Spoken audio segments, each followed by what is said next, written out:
médula tiene tres porciones importantes que van a producir sustancias importantes para actuar sobre distintas áreas del cuerpo humano.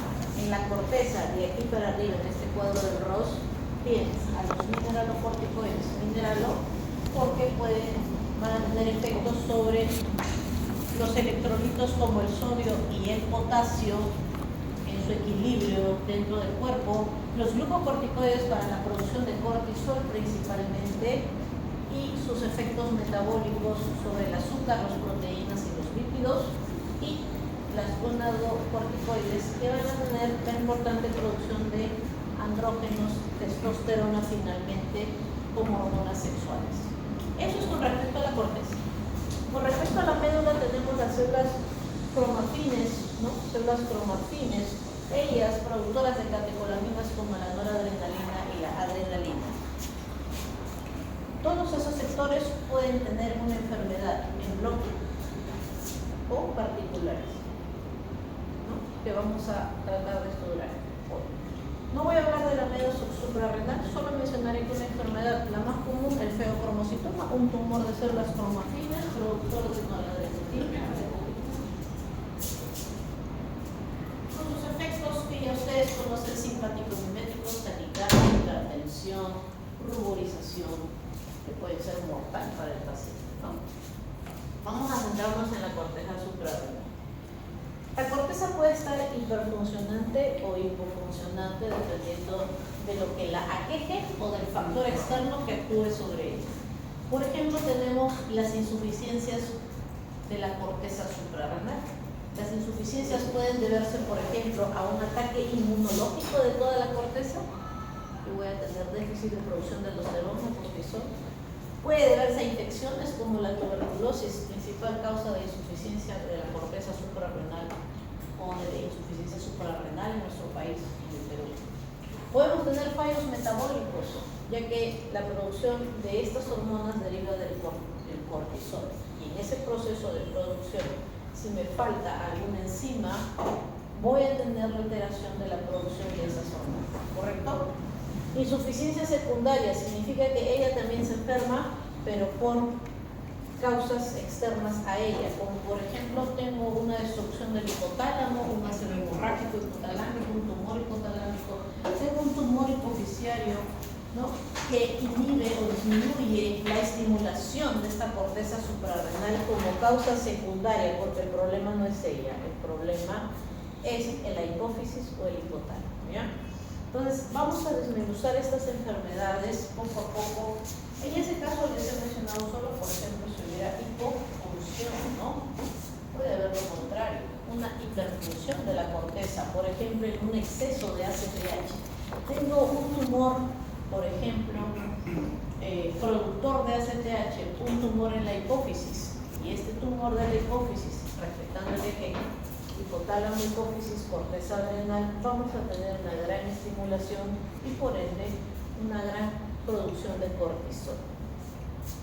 Las hormonas pueden estimular la zona corticoidea, tener un tumor, por ejemplo, en la zona glomerular, un tumor, un adenoma productor de aldosterona para una hiperfunción de esta corteza suprarrenal en esta porción. Tener un tumor productor de glucocorticoides como en una síndrome de Cushing, pero a nivel de adenoma suprarrenal.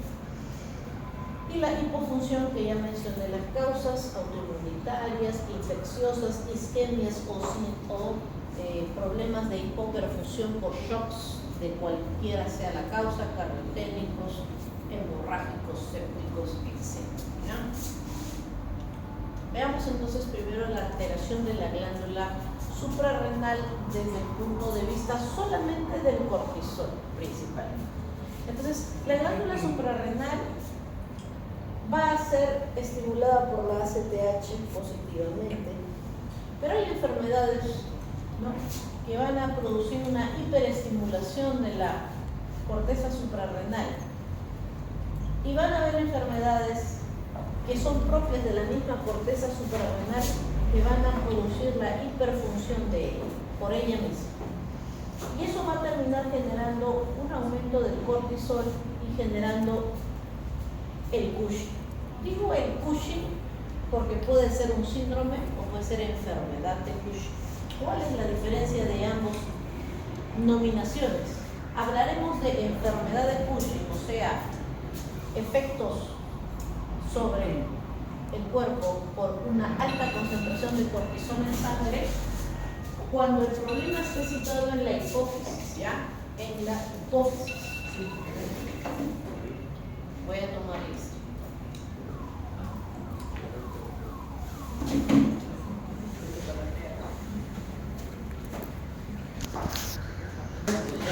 Conocido bien. Vamos a poner color rojo, para que no entre al examen final. Ya está. Muy bien, entonces decíamos que las alteraciones de esta enfermedad de Cushing, que se va a desencadenar por el alto cortisol en sangre y sus efectos clínicos y sintomatológicos, van a depender o no del ACT. Se van a dividir en dependientes de ACTH y no dependientes de ACTH. En los dependientes de ACTH, mira, te lo he puesto acá arriba, porque dependen de esta hormona que puede ser producida realmente en la adenohipófisis por esas células corticotropas. Estas corticotropas, cuando están tumorales y producen ACTH, producirán la enfermedad de Cushing. Solo entonces se llama enfermedad de Cushing, cuando la enfermedad es producida aquí. Puede ser también por esas otras causas, pero principalmente por el adenoma corticotropo productor de ACTH que genera la enfermedad de Cushing y por ende hiperestimula a la corteza suprarrenal. Tenemos luego a tumores que no están en la hipófisis, por ejemplo, un tumor en el pulmón, un tumor en el páncreas. Ellos pueden producir de manera ectópica, porque ahí no es su lugar de producción, ACTH, y entonces te produce también síndrome de Cushing.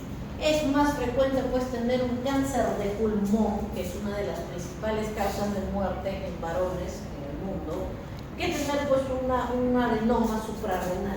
¿Cuántos adenomas suprarrenales has escuchado hasta el día de hoy? Un tío, de un primo, de un hermano, de un vecino, seguro ninguno, pero seguro por eso escucharon la tele, algún artista o de algún familiar, cáncer de pulmón, ¿no? Entonces, la principal causa de alteración Cushing es el adenoma hipoficiario, siendo los tumores de hipófisis el tercer tumor más frecuente en el ser humano.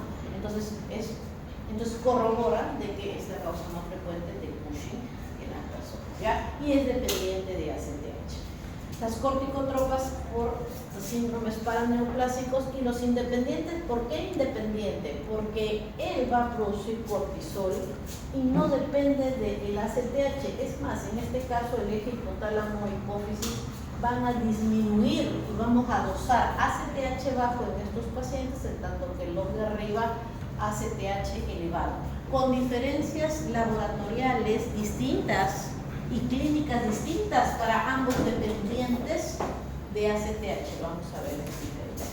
Y va a ser tu función como médico decidir primero a un ser humano que tenga Cushing. Tú lo miras y ya está, ya dices Cushing, desde lejos nada más. Y derivarlo pues al especialista y no darle paracetamol nada más, como hacen ahora los de las cosas. Otra causa de aumento de cortisol pues es las terapias exógenas con corticoides, como en las pacientes lúpicas, en las pacientes con artritis reumatoide o cualquier afección reumatológica que amerite el uso crónico y dosis elevadas de corticoides, ¿ya? Entonces tenemos ACTHs dependientes y ACTHs independientes.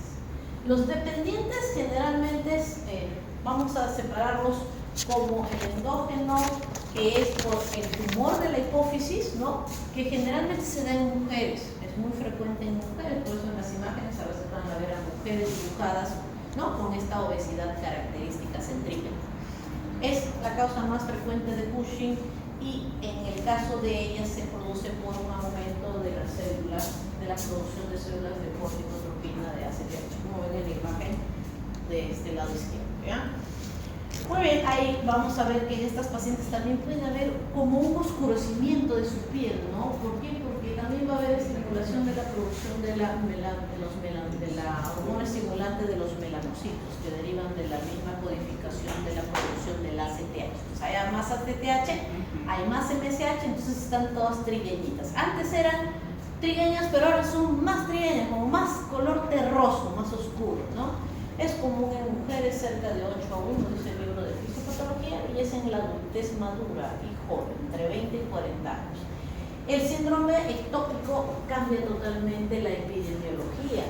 El cáncer de pulmón es más frecuente en varones de lejos, siendo una de las causas de cáncer por algo, pero también por el cigarro. Es más frecuente en varones que en mujeres en proporciones de 3 a 1. Y la principal lugar ectópico, si es que habláramos de frecuencia, es el pulmón. Cáncer de células pequeñas, carcinoides bronquiales. Puede venir del ovario, puede venir del páncreas, puede venir del intestino. Entonces hay que hacer un barrido completo de estos pacientes con tomografías, tórax, abdomen, pelvis completa contrastadas para ver si es que aparece por ahí algún nódulo hipercaptante que sea la causa del tumor, ¿ya? Y tenemos a los independientes, como ya explicamos, y acá tiene su glándula suprarrenal como un tremendo adenoma productor de cortisol. Entonces, esto de aquí es una causa no tan frecuente o por ahí va peleándose con el cáncer del pulmón y se genera pues en personas también de 35 a 40 años. Ya, vamos a ver ahora qué clínica va a dar el diagnóstico. ¿Qué clínica va a tener? Para entender la clínica hay que entender los efectos metabólicos y fisiológicos del cortisol elevado en sangre.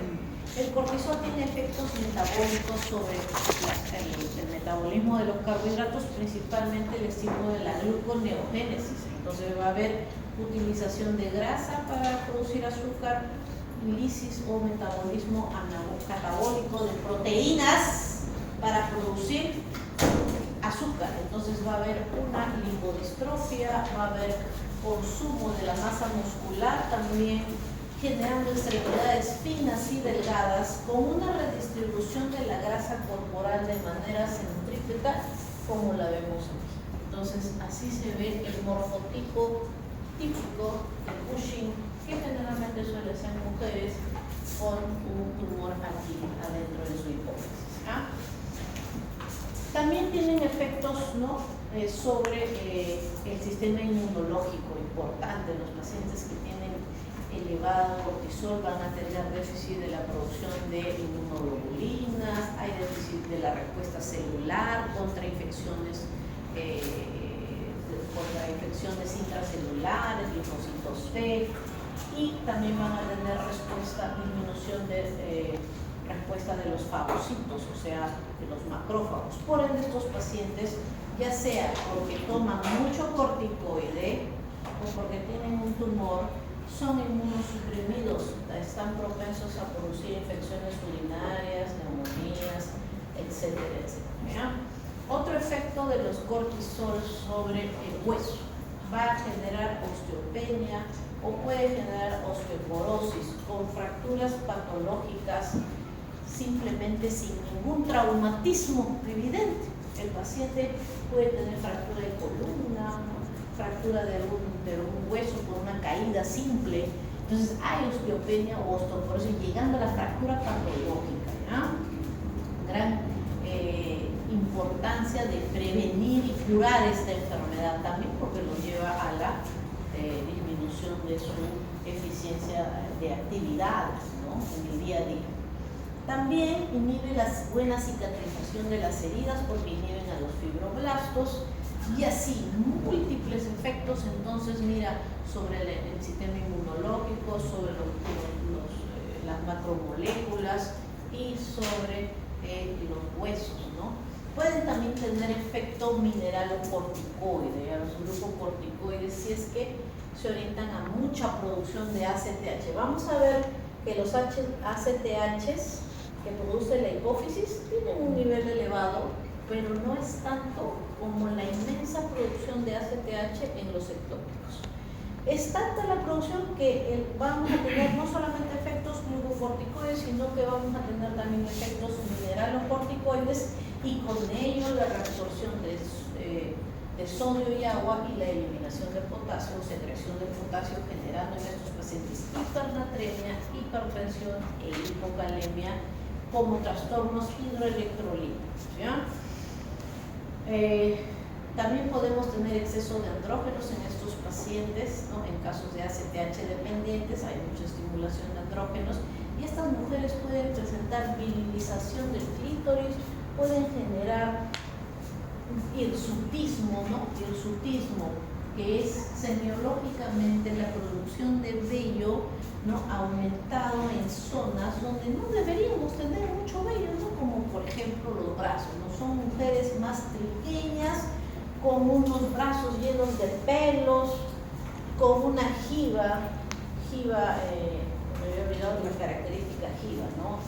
Del cuello, ¿ya? Cara de luna llena. Entonces ahí tienen una estadística del Rollins sobre los síntomas y cuánto porcentaje de ello vamos a encontrar. Obesidad de 100 Cushing, 95, cara redondeada de luna llena en 90 de 100 o 9 de 10 personas con Cushing, irregularidad menstrual, entonces ellas no pueden quedar embarazadas, van al ginecólogo, si usted va al ginecólogo ahí le van a llegar las cushinoides, hipertensión al cardiólogo, hirsutismo al dermatólogo y así, intolerancia a la glucosa o diabetes mellitus también, pues una causa secundaria de diabetes mellitus, el Cushing. Osteopenia o fractura está en la mitad de estas pacientes. Vean aquí entonces tenemos un cuadro divisorio para clínicamente despejar esta diferencia clínica y hormonal de estos cuadros, ¿ya? Por ejemplo, en el Cushing, enfermedad de Cushing por enfermedad hipofisiaria, bien, el cortisol está elevado, pero es porque el ACTH es dependiente de ACTH, al igual que la glándula suprarrenal. Ectópico, dependiente del cáncer ectópico, ¿ya? Que produce este ACTH. Pero vean, miren esta imagen bien bonita del libro de fisiopatología. En el Cushing o enfermedad de Cushing por hipófisis, el valor, a pesar de que hay un cortisol alto, el ACTH está dentro de lo normal o está elevado. Pero en cambio, en el que depende de un cáncer, no está en valores normales, está en valores por encima del nivel, ¿no? de 70, 75 picogramos y miren, puede llegar hasta 4.000, 10.000 de ACTH, generando entonces esas respuestas de tipo mineralocorticoideas. Otra diferencia entre este Cushing por hipófisis y este Cushing por cáncer es que este no va a ser un morfotipo Cushing clásico porque tiene cáncer. Entonces, como tiene cáncer, no va a ser una persona, pues va a estar con síndrome consultivo, con baja de peso, etcétera, etcétera. Pero ambos tienen cortisol elevado con ACTH también elevado, ¿ya? En cambio, el que es suprarrenal, ¿no? Que es el más infrecuente de todos, este tiene cortisol elevado, pero ACTH suprimida, o sea, es ACTH independiente. Los tres son endógenos y este es exógeno. Muy bien, en estos de aquí, por un tumor de la glándula suprarrenal, también podemos tener esos síntomas de virilización, alteración menstrual, etc. ¿Cómo hacemos el diagnóstico entonces? El diagnóstico va desde que yo sospecho que tiene clínicamente Cushing, le doso cortisol en orina y está aumentado. Entonces, como está aumentado, le voy a ingresar dexametasona endovenosa 1 miligramo. Como no hay una contrarrespuesta adecuada, yo le ingreso el gramo de dexametasona y el cortisol sigue elevado a más de 1.8 miligramos por decilitro, porque en todos hay aumento del cortisol. Entonces, esto me daría una prueba positiva, le doso cortisol sérico o de sangre en la noche, durante la noche, y si está alto, voy a hablar de lo más rápido y más frecuente, ya de diagnóstico.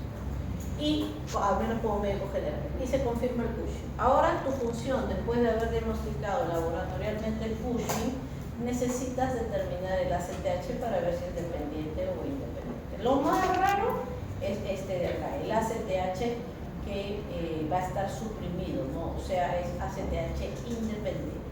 Este de aquí, cuando sale suprimido, 25 picogramos, vean. Entonces, como es independiente, entonces a los independientes la principal causa es un tumor en la glándula suprarrenal. Por ende, debo hacerle un dosaje, perdón, un ataque o una resonancia abdominal, ¿ya? Para buscar el tumor dentro del abdomen. Si es que el ACTH está normal o elevado, como en las cifras que vimos hace un momento, o es hipófisis o es un tumor externo a la hipófisis, ¿ya?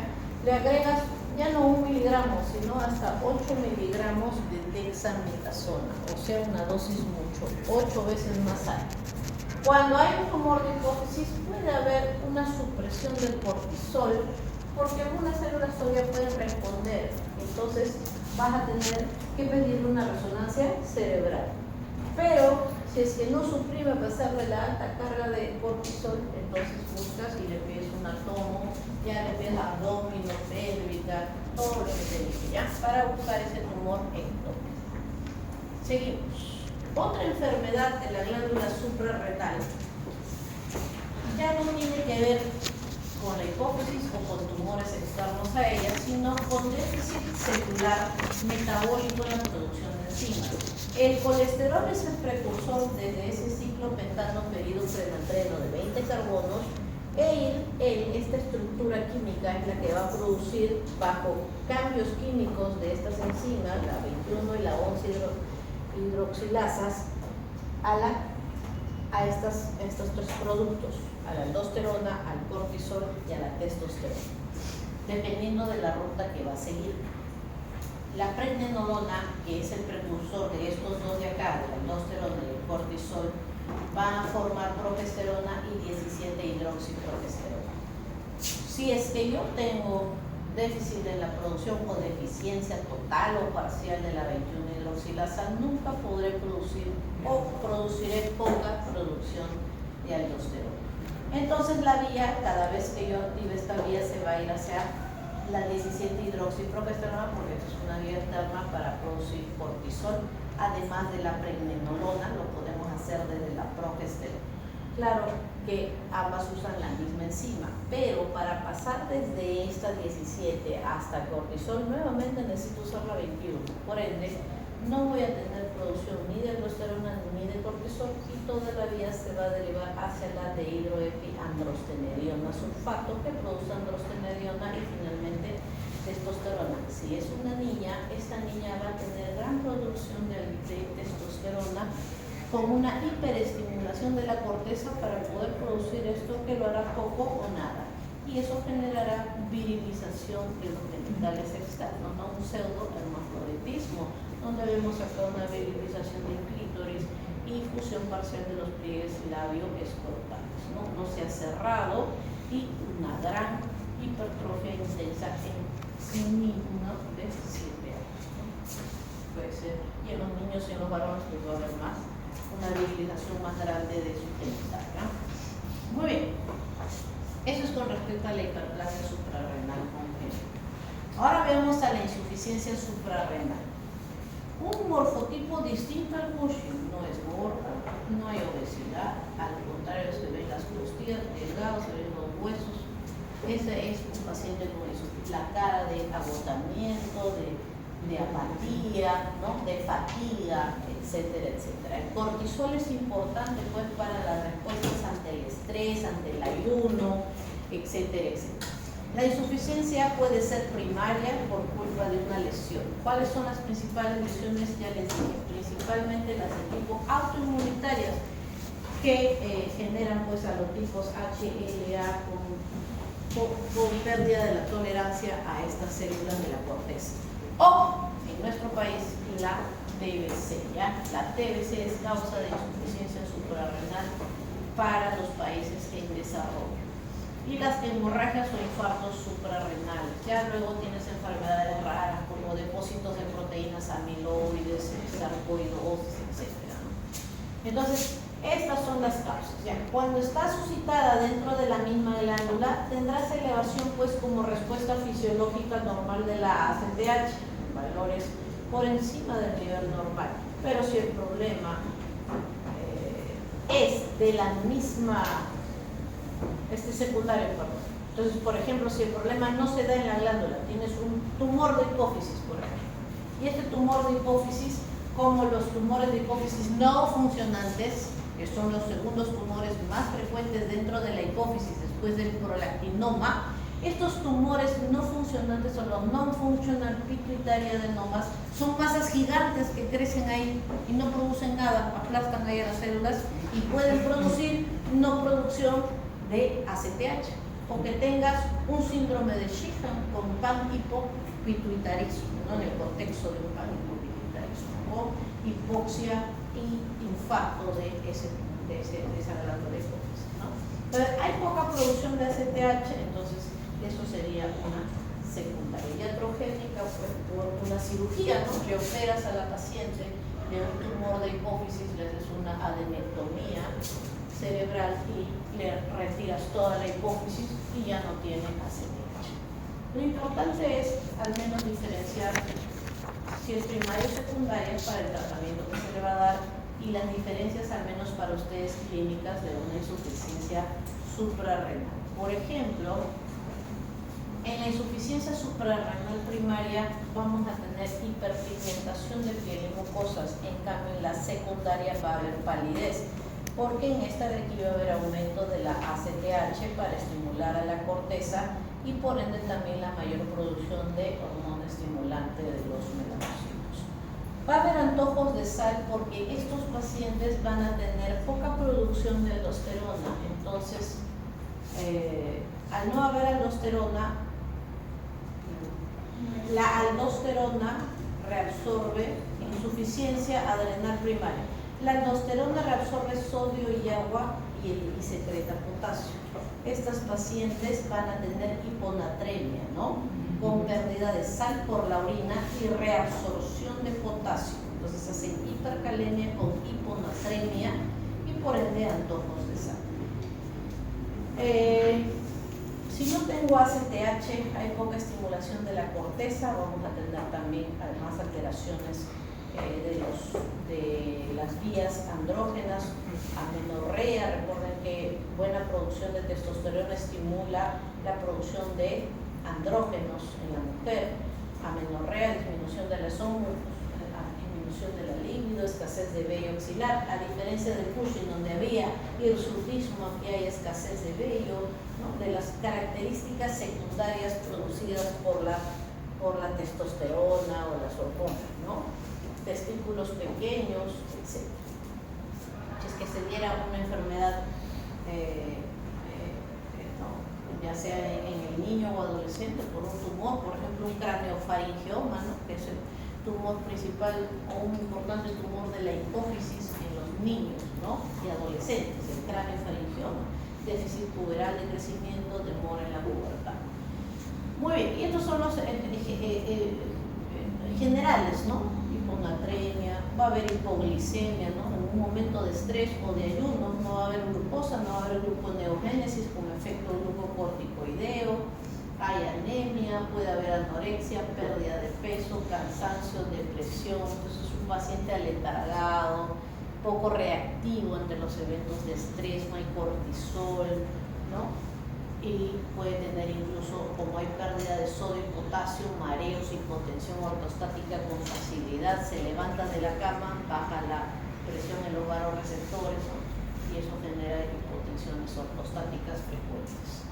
Muy bien, entonces primaria, sí para todos, y secundaria, anorexia, fatigas, diarreas, mialgias, hipotensión ortostática, ¿no? Y aquí algunas diferentes: hiponatremia, hipercalemia, hiperpigmentación, sí en más del 90% para los primarios, por ejemplo, y en las secundarias no, por dar ejemplos de diferencias clínicas de esta enfermedad. Entonces tenemos que después de la sospecha clínica, el diagnóstico debe llevarse a cabo. Debemos usar bajas dosis de cortisol, porque si está alto voy a descartar pues que no sea una insuficiencia suprarrenal, ¿ya? Si el que está muy bajito y hay elevación del ACTH, ya hacemos insuficiencia primaria por respuesta de la glándula hipófisis. Pero si el ACTH no está elevado, o sea, está normal, está disminuido, entonces ya sería secundario el problema está en la hipófisis. Si hay un limbo entre lo muy bajo y la mínima dosis, la mínima cantidad que debe haber, entonces hay que pasar antes de estimulación, ¿ya? Entonces voy a dar acá el ejemplo de esta, por ejemplo, ¿no? Si es primaria, por ejemplo, si es secundaria, si el problema estuviera en la hipófisis, va a estar esa ACTH normal o baja. Está baja, entonces vamos a tener que respuesta de cortisol tras estimular ACTH, ¿no? Vamos a tener baja respuesta y respuesta de aldosterona alta. El cortisol a veces hacen hipoplasia, no hay respuesta buena de la corteza, pero sí va a haber respuesta de los mineralocorticoides que están en la zona glomerular con aumento de esta hormona. En cambio, en la primaria, cuando está destruido totalmente por un ataque inmunitario bilateral, tú le agregas ACTH y pues no va a haber ni aumento de cortisol ni aumento de aldosterona. Otra alteración que puede tener la glándula suprarrenal, acá tienes una glándula suprarrenal bien bonita, también un corte anatómico real post-mortem. Acá tienes la corteza, ¿no? Las tres capitas y la glándula suprarrenal.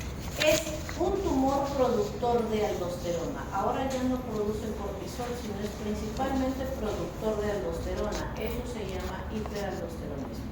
El hiperaldosteronismo puede tener una causa primaria en la misma glándula o secundaria en otro órgano. La principal causa es por culpa de la glándula, ¿no? A diferencia del Cushing, que la principal causa es por culpa de la hipófisis y no de la glándula, acá sí que la principal, o la más frecuente, ¿no? Porque están las idiopáticas y por la glándula suprarrenal.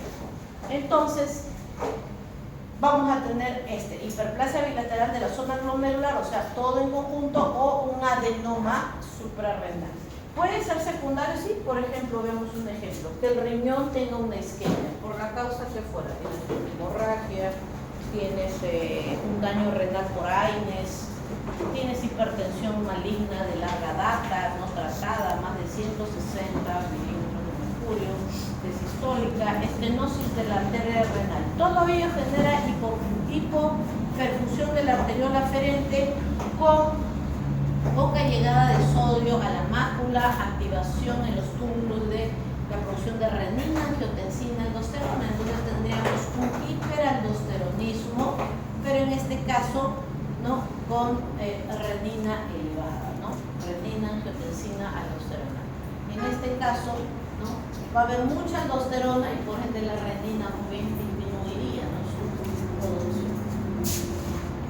¿Qué efectos vamos a tener con respecto a los electrolitos? O sea, hiperaldosteronismo primario, entonces puede ser idiopático, adenomas hipofisiarios o causas infrecuentes suprimidos o problemas hipofisiarios. Vean, la aldosterona finalmente tiene la función de, a nivel del túbulo colector distal y los túbulo contorneado distal y colectores, reabsorber sodio al plasma sanguíneo y secretar potasio por la orina.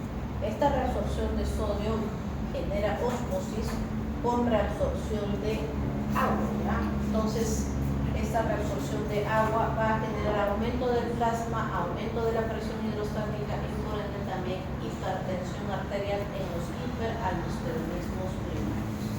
Reflejado aquí en este cuadro donde vemos que el sodio está en 145, puede estar más, es el límite máximo. El potasio va a estar disminuido por la secreción en comparación con la insuficiencia suprarrenal, donde no va a haber aldosterona, por ende estos pacientes pueden hacer hiponatremias, ¿no?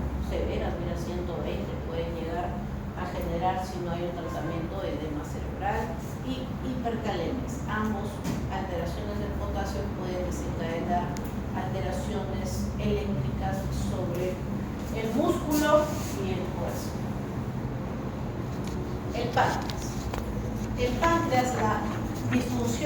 desde vista del páncreas endocrino, porque estamos en páncreas endocrino, hoy no vamos a hablar del páncreas exocrino con respecto a la pancreatitis, sino páncreas endocrino desde el punto de vista de diabetes mellitus. El páncreas, ¿no?, tiene la particularidad de tener este receptor, que es el receptor glúten. Acá por favor borren la palabra inactivado, ¿ya? Porque yo he modificado esta imagen y me olvidé de quitarle esa palabra. Las células beta del páncreas tienen un receptor que es el GLUT2. Este GLUT2 tiene la particularidad de que por él ingresa el azúcar cuando hemos comido. Acabamos de comer un helado tricolor o un McFlurry y el azúcar ingresa directamente, es un sensor de azúcar para el páncreas. Entonces va a haber la liberación de glucokinasa, va a haber liberación de ATP, salida de potasio, eso va a generar la apertura de canales de calcio y al entrar el calcio, liberación de vesículas cargadas de la proteína insulina. Esta insulina, que es una hormona proteica, va a viajar a órganos diana como por ejemplo el bíceps, el tríceps, el cuádriceps, todos los músculos, ¿no?, de los músculos esqueléticos, al músculo cardíaco también, por ejemplo también a los adipocitos. Y esa insulina, cuando hace contacto con su receptor, que es un tetrámero formado por dos subunidades alfa transmembrana y dos subunidades beta citoplasmáticos, van a desencadenar dos vías de activación, ¿no?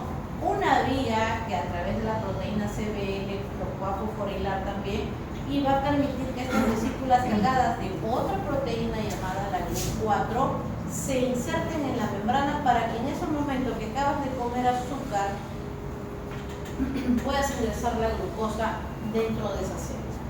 Pero no solamente ingresa el azúcar, sino que ahora hay que almacenarla como glucógeno. Por ende se activan otras vías como las de las proteínas IRS y GAP que se fosforilan y terminan activando dos vías, que para la diabetes es importante esta, la del inositol trifosfato, que luego se va a convertir en proteína quinasa serina. Esta proteína quinasa serina, o también llamada treonina, ella aumenta la síntesis de glucógeno, por ejemplo en el músculo, variará ese azúcar hacia la síntesis de lípidos en las células lipídicas, etc. Y la vía del MET es para crecimiento y diferenciación celular. Entonces, esto de aquí, esta vía es importante y es la más estudiada para la diabetes mellitus. Entonces ya hemos visto que el GLUT2, ¿no?, está en las células beta pancreáticas, es un sensor de glucosa. También lo encontramos en el hígado, el GLUT2, para el ingreso también libre de azúcar, se puede encontrar en el hígado.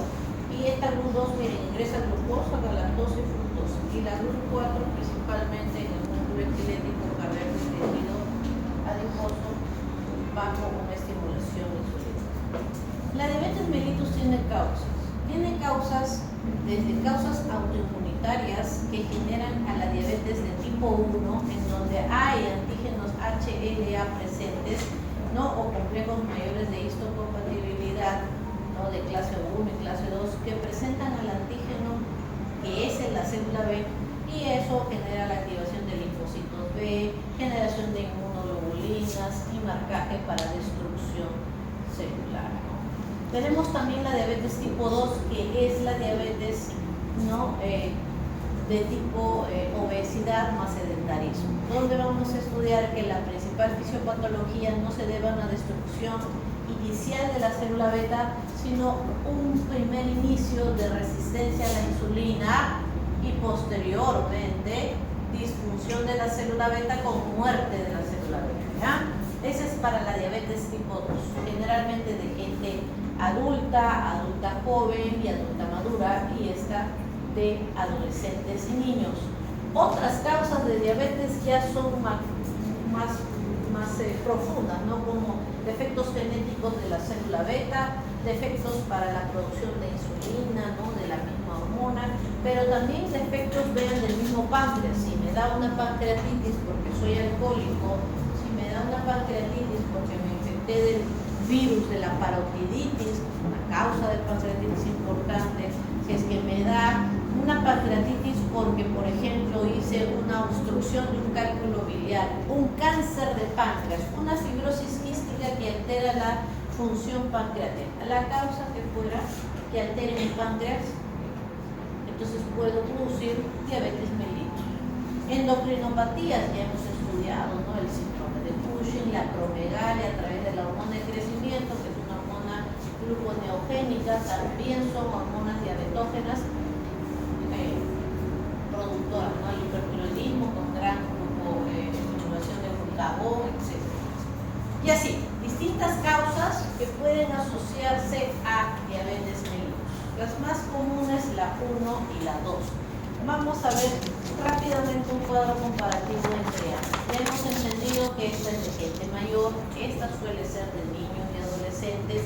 La tipo 1 es abrupta porque empieza el ataque autoinmunitario con destrucción particular y dirigida hacia esas células beta. En cambio, este es en el paso de los años, ¿no? 5 o 10 años de sedentarismo y un desequilibrio calórico positivo, ¿no? Hacia el consumo de grasas saturadas, etc. Entonces, con el tiempo, estos pacientes tienen sobrepeso y obesidad y estos tienen un normopeso, son gente generalmente con textura normal.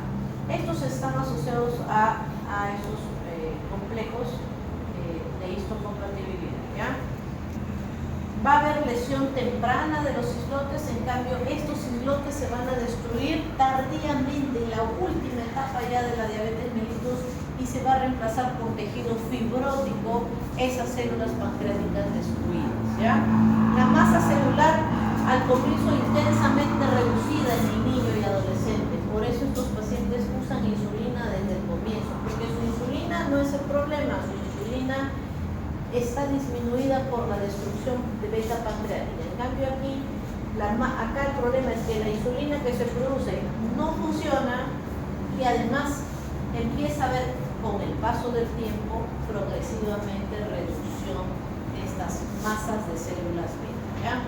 Veamos entonces estos factores de tipo 2.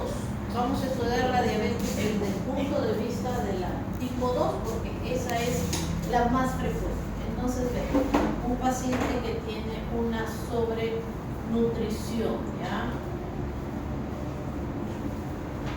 Mucha comida alta en grasas, alta en carbohidratos. Entonces, tenemos poco ejercicio, ¿no?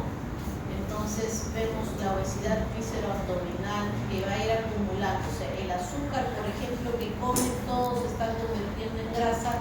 El azúcar en el hígado, todo se está convirtiendo en hígado graso, etcétera, etcétera. Porque esta obesidad no solamente va a desencadenar diabetes, hay otras enfermedades amigas asociadas a la obesidad, como el cáncer de hígado, como el cáncer de próstata y otros. Aumenta el factor de riesgo sobre la enfermedad de reflujo gastroesofágico, ¿no? Etcétera, etcétera. Bien, estos pacientes van entonces a empezar a producir masivamente insulina para tratar de ingresarlo pues a sus órganos diarios. Con el paso del tiempo esta insulina, el cuerpo se llega a tener, ya se sensibiliza, ya las células, ya la insulina hace contacto con su receptor, pero no hay ese efecto, esa cascada que vimos sobre las proteínas IRS, sobre la vía de AKT y sobre la vía CBL para la producción de esas proteínas GLUT4. Va a haber un exceso de insulina. Este exceso de insulina al comienzo en este obeso va a mantener una glucosa dentro de lo normal, o sea, va a ser un hiperinsulinismo euglicémico. Doctor, estoy gordito, quiero saber si tengo diabetes. Muy bien, entonces la glucosa. No se preocupe, señor, no tiene diabetes, tiene glucosa de 80. Pero a ver, ¿dónde sale la insulina? Si es que ya está elevado, es porque ya está en el proceso de hiperinsulinismo y probablemente ya está camino o ya estará en resistencia a la insulina. Posteriormente vamos a tener que esta insulina va a empezar a ser resistente y tendremos escenarios, ya sea al comienzo de intolerancia a los hidratos de carbono para finalmente empezar a generar radicales libres de oxígeno, mucha lesión en el páncreas, generando activación de vías apoptóticas de las células beta y finalmente pérdida del tejido beta pancreático, generando hipoinsulinismo con hiperglicemia, generando la diabetes mellitus manifiesta. Entonces ya sabemos que la mayoría de diabetes constituyen en el 90% la diabetes tipo 2. Hay resistencia al efecto de esta insulina, que vamos a ver cuáles son los efectos de esta vía y de esta vía, porque esa es la resistencia, el no poder activar estas dos vías importantes para el manejo del azúcar, y el azúcar va a estar aquí. Y déficit relativo de insulina, pero eso devenido de las células pancreáticas, ¿ya? Muy bien, la insulina se dosa pues a través del péptido C, que es una proteína que fue parte de la insulina como insulina precursora, ¿no? Porque primero es la preinsulina, ¿no? Preproinsulina, ¿no? Y de ahí se dosa pues el péptido C, ¿no? Muy bien, veamos entonces con más detenimiento estas vías de la proteína quinasa serina.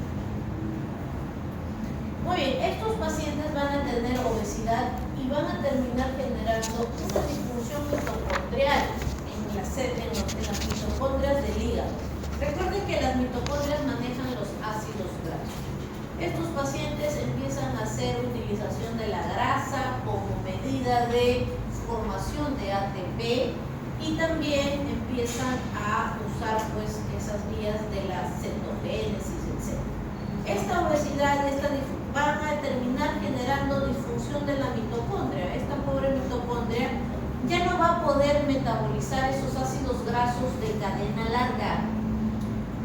Cadena larga hablamos pues de 13 a 22 carbonos, y entonces esos ácidos grasos de cadena larga se van a empezar a formar como diaciles gliceroles dentro de las células, ¿ya? Este diacilglicerol, que es un glicerol con dos ácidos grasos, ¿no?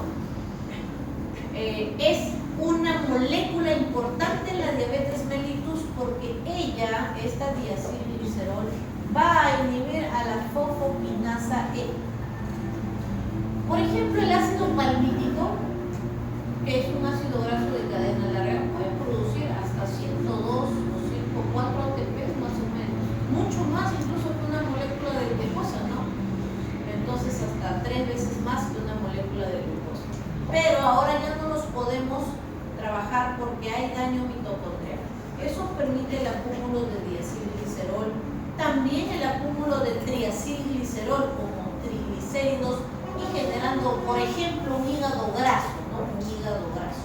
Pero para interés de esta clase sobre el diacilglicerol, él va a inhibir o va a eliminar ese efecto de sensibilidad de la insulina. Veamos primero el efecto normal de la insulina cuando llega a su receptor. Entonces llega la insulina, fosforila estas proteínas intramembranas y termina fosforilando la vía del AKT2, o sea, a esa vía de la treonina, ¿no? También. Y esa vía, ella, dentro de lo normal, aumenta. Y ella tiene como función inhibir. Cuando vean un palito en fisiología así cruzado, una T, es inhibición. Lo está inhibiendo, él la está estimulando, pero él su función es inhibir. Y como inhibe a la glucógeno sintasa, inhibe a esta proteína FOXC, ¿no? Las inhibe. ¿Cuál es el efecto normal de estas dos? Para la glucógeno sintasa 3 es inhibir la síntesis de glucógeno. Ese es su efecto normal. Y para la FOX es estimular la gluconeogénesis. Pero como ellas están inhibidas, están bajas de producción, entonces va a haber un aumento de la glucogénesis, porque acabo de comer azúcar y estoy inhibiendo la neogénesis como respuesta metabólica normal en esa célula. Pero ahora yo tengo a esta fosfoquinasa E que está inhibiendo a este AKT2, ¿no? Entonces va a ocurrir lo contrario, ya no va a haber inhibición de estas dos vías, por ende ellas van a aumentar su función, van a estar libres para poder actuar. Él es un factor transcriptor que ayuda a que se empiece la gluconeogénesis y aquí va a disminuir la inhibición de la síntesis de glucógeno. Por ende vamos a tener, ¿no?, este efecto. Eso mismo está aquí en este artículo, ¿no?, de revisión, donde vemos, y un poco más complejo pero más detallado también, cómo es que el receptor de insulina activa vías de la inositol-3-fosfato y tenemos la vía de GAT que dije que iba para este lado, para las vías MEC que no hemos estudiado, que es por ejemplo para la proliferación de células, crecimiento celular, ¿no? El azúcar es importante, por ejemplo en el bebito en formación estimula la formación celular, ¿no? Las madres diabéticas o con hiperglicemia generan niños macrosómicos de más de 4 kilos, ¿no? Pero para este caso estamos hablando de las vías metabólicas. Entonces tenemos que a través de la fosfoquinasa C teníamos a partir de la CBL salía pues el receptor de glucosa, ¿no?, de GLUT4 para el ingreso. Esta fosfoquinasa C que se produce de la mucha, o sea, el diacilglicerol se va a convertir en un nuevo producto que es este, ¿no?, la fosfoquinasa C. Ella inhibe esta vía también, o sea, hay menos receptor de glucosa y a eso se suma que van a inhibir a la GS3 y a la FOXO y eso desencadena pues esos efectos metabólicos en el paciente diabético. Son los últimos estudios, no hay más, seguramente después ya aparecerán más cosas. El hiperinsulinismo, entonces el paciente estaba en un hiperinsulinismo euglicémico, sigue la producción de insulina, ¿no?, pero empieza ya a hacerse resistente a la insulina. Entonces vamos a tener un hiperinsulinismo, ¿no?, hiperglicémico. Entonces ya hemos perdido la tolerancia a los hidratos de carbono, normalmente la glucosa tiene que ir, ¿no?, hasta 110 en ayunas, más de 110 a 126 ya es intolerancia, hasta 125 intolerancia a los hidratos de carbono y más de 126 en ayunas, ¿no?, ya se considera pues un paciente diabético, o más de 200 al azar también es diabético. Ahora vean el progresivo desarrollo de la diabetes mellitus. Luego ya empieza a haber apoptosis de estas células. Entonces tenemos dos cosas. Uno, en los órganos diana, la resistencia a la insulina que se ve reflejado en lo que expliqué en la diapositiva anterior, pero también la anomalía de la secreción de insulina por el fracaso y muerte de las células beta.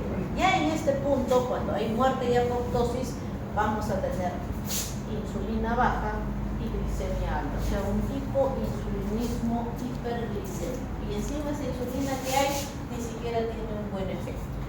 Y empieza ya a ver las complicaciones agudas de la diabetes.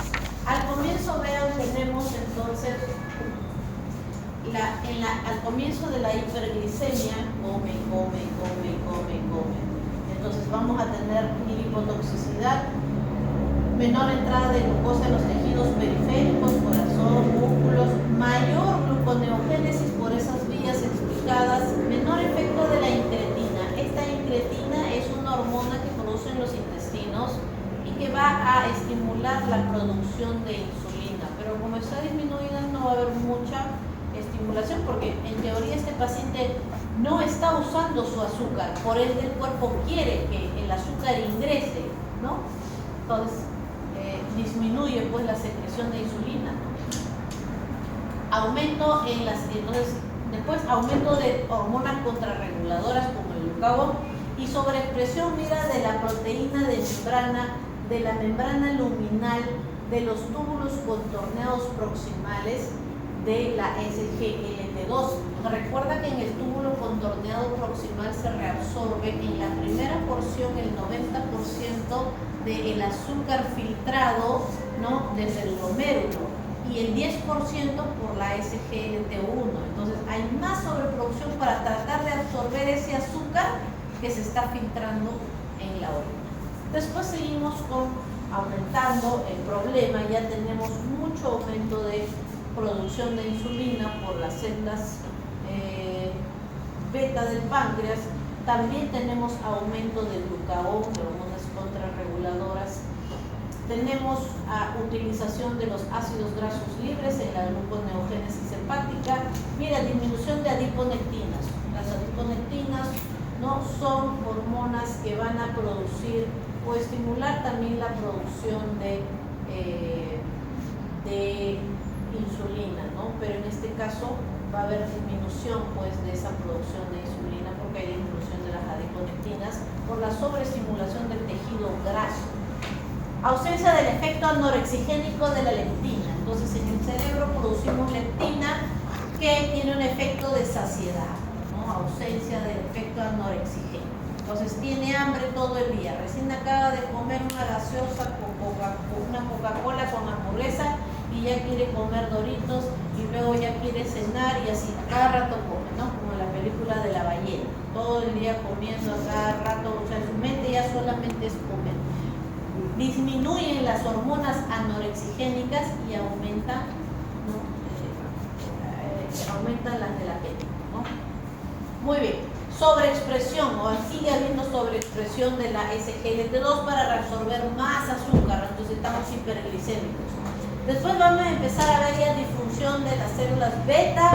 Vamos a tener, si seguimos con poco efecto de la incretina, ya estos pacientes hacen sobrecrecimiento bacteriano en el intestino, hacen malas absorciones, diarreas, flatulencias, daños ya gastrointestinales. Vamos a tener además ya en estos pacientes también sobreproducción o mayor absorción de glucosa, ya no solamente del riñón, sino también en las microvellosidades intestinales, ¿no?, del duodeno, yeyuno e ilio, donde se realiza la digestión y absorción también por las proteínas sodio-glucosa del intestino, de las múltiples, ¿no?, todo el trayecto del intestino delgado. Entonces, seguimos empeorando el problema del azúcar bajo todos estos efectos. Hipoinsulinismo hiperglicémico. Ya en este punto, el páncreas, agotado de tanta producción de insulina, cuida tu páncreas, ya salió de los hermanos riñones, ojalá que salga del páncreas también, ya del páncreas, cuando te comes todas esas chatarras, bueno, te puedes dar tu relajo, bueno, una vez al mes, pero no, pues a cada rato, todos los días, toda la semana, te pasa, ¿ya? Pobre páncreas. Entonces empieza acumulación, mira, de depósito amiloide, apoptosis, diferenciación de las células beta a células alfa o también muerte y fibrosis de estas células, ¿ya? Entonces, así es. Entonces, ya estamos diabéticos, ya tenemos nuestros 40, 45 años y somos rebeldes, no queremos dejar esta vida sedentaria y de muchos carbohidratos y grasas. Entonces tenemos dos complicaciones en el tiempo, las que pueden suceder en días como la cetoacidosis diabética y el estado hiperosmolar hiperglicémico. Mira, este paciente diabético que no puede usar el azúcar, no puede ingresar, empieza a hacer uso del tejido adiposo. Este tejido adiposo va a empezarse a producir la beta-oxidación de los ácidos grasos. Esta beta-oxidación lo que va a producir son los cuerpos cetónicos, o sea, el acetoacetato, el hidroxibutirato y la acetona. Esta cetogenia que se produce en las mitocondrias de los hepatocitos van a aumentar esta carga ácida, generando acidosis metabólica en estos pacientes. Y por otro lado, eso es para la cetoacidosis diabética. Entonces el paciente baja de peso, pues tu tío no era gordito, ahora ya empieza a bajar de peso así repentinamente. Estoy comiendo igual, pero ya he bajado 8 kilos. Qué bueno, dicen todavía, ¿no? Te alegra, o sea, no les sorprende bajar de peso, para él es normal. ¿Cómo vas a bajar de peso sin hacer ejercicios y comiendo igual o más de lo que comes? No tiene sentido. Muy bien, se disminuye el uso de la glucosa por los tejidos periféricos. Entonces tenemos la glucosa circulando y circulando en el torrente, porque encima que tiene más hambre, no lo usa, absorbe más a nivel renal, absorbe más a nivel visceral y se sigue aumentando la carga de glucosa en el torrente sanguíneo. Ella va a tener efectos en el plasma, pero también efectos en el riñón. Veámoslo aquí. Tenemos hiperglicemia con glucosuria, claro, porque hemos superado la tasa máxima de reabsorción de glucosa que habíamos estudiado, que era de 325 miligramos, ¿cierto? Como tasa máxima siendo el umbral de 200. Entonces vamos a empezar a perder azúcar por la orina, y como los transportadores ya se saturaron, vamos a generar un ambiente hiperosmótico en la luz de los túbulos renales. ¿Eso qué va a generar? Ya que el azúcar es un osmol efectivo, va a generar poliuria con deshidratación. Y a eso súmale que tienes un gran acúmulo de azúcar, entonces tienes poca agua con mucho azúcar, entonces te da sed, polidipsia. ¿Y qué hace este paciente? Toma gaseosa, toma frugos y así, empeorando este cuadro. Además de la glucosuria, como no hay uso de azúcar, estos pacientes van a generar ATP a través de los lípidos y las proteínas. Esto genera, ya dijimos, polifagia por el aumento de hormonas del hambre y disminución de la hormona de la saciedad. ¿Para qué coman? Pues no, polifagia. Ya tenemos polidipsia, polifagia. A nivel renal ya expliqué que va a haber un aumento de la filtración y eso genera un ambiente hiperosmótico que jala agua y eso genera poliuria. Entonces tenemos poliuria, polidipsia y polifagia. A ver, cuerpos cetónicos, disminución del pH, o sea, cargas ácidas en la sangre, y eso genera como respuesta compensatoria activación de los quimiorreceptores del bulbo raquídeo, generando respiraciones rápidas, ¿no? Para eliminar esa carga ácida, al menos de forma ventilatoria, a través del CO2, que recordamos ser un ácido volátil. Y obviamente el riñón también va a buscar formas de equilibrar esa pérdida ácida a través del aumento de los tampones fosfatos y amoníaco que estudiamos en clases previas. Si es que esto persiste y no se controla, puede haber coma hiperosmolar o cetoacidosis diabética. Con respecto a la cetoacidosis diabética, es mucho más frecuente en pacientes que no produzcan insulina, o sea, esto es más frecuente en adolescentes y niños. No significa que una persona mayor no haga cetoacidosis, pero es más frecuente que lo produzcan los que no producen insulina. Van a empezar a usar sus músculos y su grasa. Genera aumento del pH, respiración de Kussmaul, es una respiración rápida, ¿no? Hiperventilando para eliminar ese CO2, ¿no? Inquietud psicomotriz. Con respecto al coma hiperosmolar, va a haber deshidratación, glucosas, miren, de más de 600, o sea, 700, 800 acá, se va a manejar entre 300 y 600 de glucosa, no tan alto como estos. Y estos, pues, esta hiperosmolaridad podría generar, pues, deshidratación celular cerebral, descenso del nivel de conciencia. Va a haber alteraciones del potasio por una pérdida de filtración en la orina, por intercambios, no sé, del desequilibrio ácido, etcétera, etcétera, por la acidosis metabólica. Entonces, son diferencias clínicas de ambas complicaciones. Y las crónicas que se van a suscitar en, ¿ya cuántos años es usted diabético, señor? Ya tiene 69 años. Uy, yo ya tengo como 15 años de diabetes, 20 años de diabetes. Ah, ya, muy bien. Entonces, si mantuvo sus valores normales, quizás algunos nunca hacen ninguna complicación o algunos trabajos, ¿no? Las frecuencias no las tengo, ya es para especialistas. Pero estas son las complicaciones. Las macrovasculares, ¿no? Acúmulo de placas ateromatosas en las coronarias, en las arterias cerebrales, infarto cerebral, infarto de miocardio y trombosis de las arterias periféricas, ¿no? Generando pie diabético por hipoflujo y gangrena, pues, ¿no? Muerte del tejido más distal, generalmente el dedo gordo, o si son ramas bien gruesas, como las divisiones de la femoral, pues puede ser todo un pie. Esas son las complicaciones diabéticas. Que esto es por obstrucción arterial, ¿ah? No es lo mismo la obstrucción arterial que las trombosis venosas, que son otra causa y otra clínica. Las microvasculares ya son pues por lesión de los vasos vasorum, vasos nervorum, ¿no? Que van a generar, por ejemplo, neuropatía diabética, ¿no? Neuropatía diabética con desmielinización de estas raíces periféricas, generando hipoestesias o anestesias, no sienten pues, y parestesias también, o sea, hormigueos, adormecimientos en guantes y calcetín, tanto guantes, ¿no?, para miembros superiores y calcetín para miembros inferiores. Retinopatía diabética, que lo maneja el oftalmólogo, ¿no?, con proliferación de vasos, lesiones de la retina, con manchas y pérdidas de la visión, ¿ya?